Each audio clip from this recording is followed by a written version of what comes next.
Our world is constantly evolving, with new technology integrating into our lives every day. In the past decade alone, we've seen the creation and implementation of technologies previous generations thought impossible. In other words, we live in the future. This future hasn't happened on its own, though. Through the hard work of scientists, engineers, programmers, coders, and creatives, what was once a dream has become a reality. Because of the ever-changing job market, the increasing demand for technologically trained workers, and the rapid introduction of automation on the horizon, we need to educate our children in the STEM subject areas, and the Jackson School District is doing just that.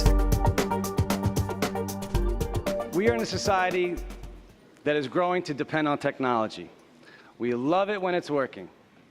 According to Google, robots could take over 38% of US jobs by 2030. To parents, this may seem scary, but to our children and students, this is potential. This is embracing the future. This is empowering. Who in this room likes robots? Who in this room likes writing code to help make those robots work? Who would like to fix and repair all those problems those robots are going to have on the 38% of US jobs? Many of their jobs our children will have aren't even ideas in our minds, but they are alive and blooming in our children's and our futures. We're very excited about robotics. When we first began the STEM Academy, one of the main ideas of the Academy was having a robotics course in place. So we are excited to be rolling out our robotics course next year for juniors and seniors to take the course. It's going to integrate a lot of mathematics. It incorporates a lot of computer coding, computer programming, engineering. Robotics really is a huge STEM initiative because it does incorporate all the STEM subjects to build and run a robot. It's so exciting. Working with robotics is just sitting in class sometimes, reading a book, answering some problems can be a little boring. Robotics is not that case at all. You are hands-on, you are running programs, you are trying things. If they don't work, you're redoing them, you're fixing them.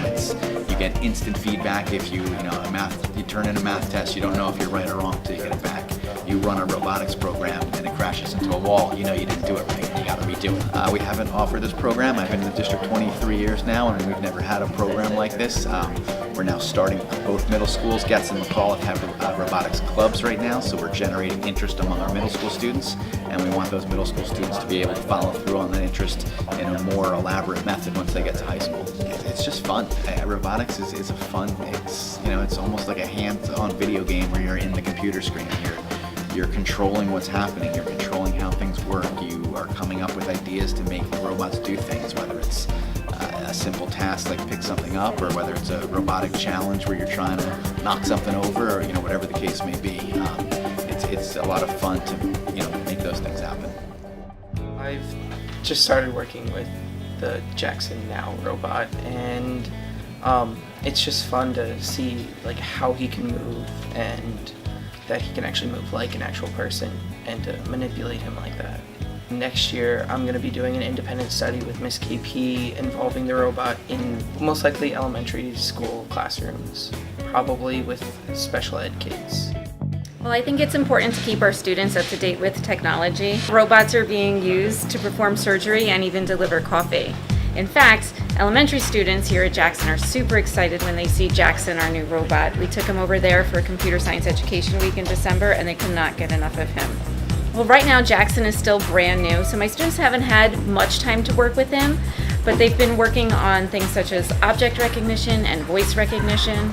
I hope to see my students get Jackson to interact with various types of students in many disciplines. Programming a robot is very much like writing a computer program.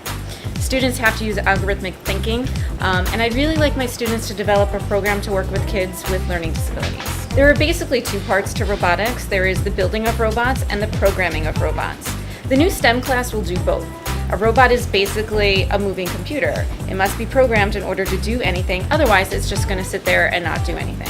I have heard a lot of interest about the new robotics class. It's new and we don't have anything like it yet here at Jackson Memorial. As you can see, the Jackson School District is preparing students for the 21st century workplace by providing them unique and incredible opportunities to learn about and explore the fields of robotics, computer science, and STEM.